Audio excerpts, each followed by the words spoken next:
देवभूमि में चार धाम समेत अन्य प्रमुख धार्मिक यात्राओं और मेलों के बेहतर प्रबंधन के लिए सरकार लगातार प्रयासरत है।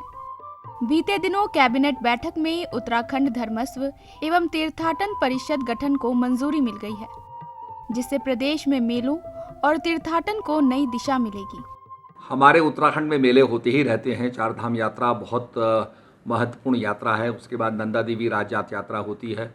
उसके बाद कांवड़ मेले आते रहते हैं। उसके बाद अर्धकुंभी का जो कार्यक्रम है वो भी हमें संपन्न कराना है। तो मेलाओं की यहाँ भरमार रहती है।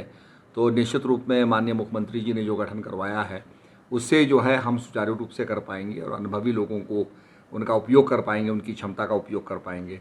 इस समय हमारे सामने आने वाले समय में नंदा देवी राजजात यात्रा है, जो बहुत ही अपने आप में इम्पॉर्टेंट है और अंतर्राष्ट्रीय ख्याति प्राप्त यात्रा वो है।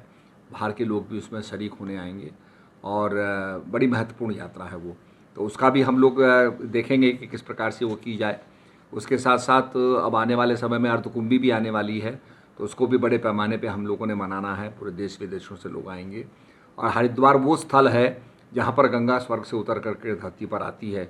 तो ये हमारे लिए बहुत इम्पॉर्टेंट यात्राएं हैं और उसके लिए जो बनाया है मुख्यमंत्री जी ने वो सब चीज़ों को सुचारू रूप से देखेगा। परिषद के गठन के बाद मार्गदर्शन समिति धार्मिक यात्राओं और मेलों के लिए नीतियां निर्धारित करेंगी।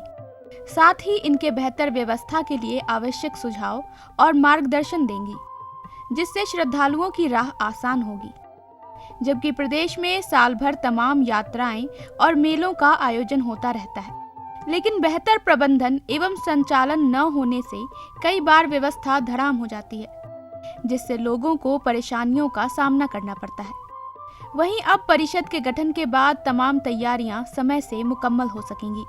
उत्तराखंड में चारधाम यात्रा महत्वपूर्ण मेलों के सुव्यवस्थित संचालन हेतु धर्मस्व एवं तीर्थाटन परिषद का गठन किया गया था और ये विचलन के माध्यम से किया गया था। तो आज ये माननीय मंत्रिमंडल के संज्ञानार्थ रखा गया था और उस पर अनुमोदन प्रदान किया गया।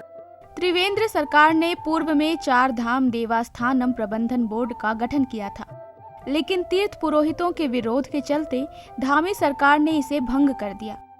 लेकिन धामी सरकार के उत्तराखंड धर्मस्व एवं तीर्थाटन परिषद गठन को बड़ी उपलब्धि मान रही है, जिसके गठन से तमाम व्यवस्थाओं को समय रहते निस्तारण किया जा सकेगा और लोगों को सहूलियत मिलेगी।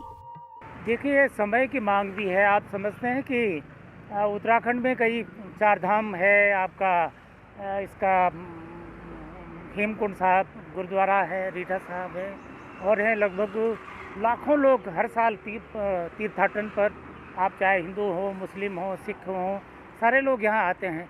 तो इसका अभी तक मैनेजमेंट ठीक ढंग से नहीं हो पा रहा है। जैसे आप देखिए कि सरकार कहती है साहब इतने लाख आ गए, 50 लाख आ गए, 60 लाख आ गए, लेकिन जो सरकार की व्यवस्थाएं हैं वो सब ध्वस्त हो जाती हैं।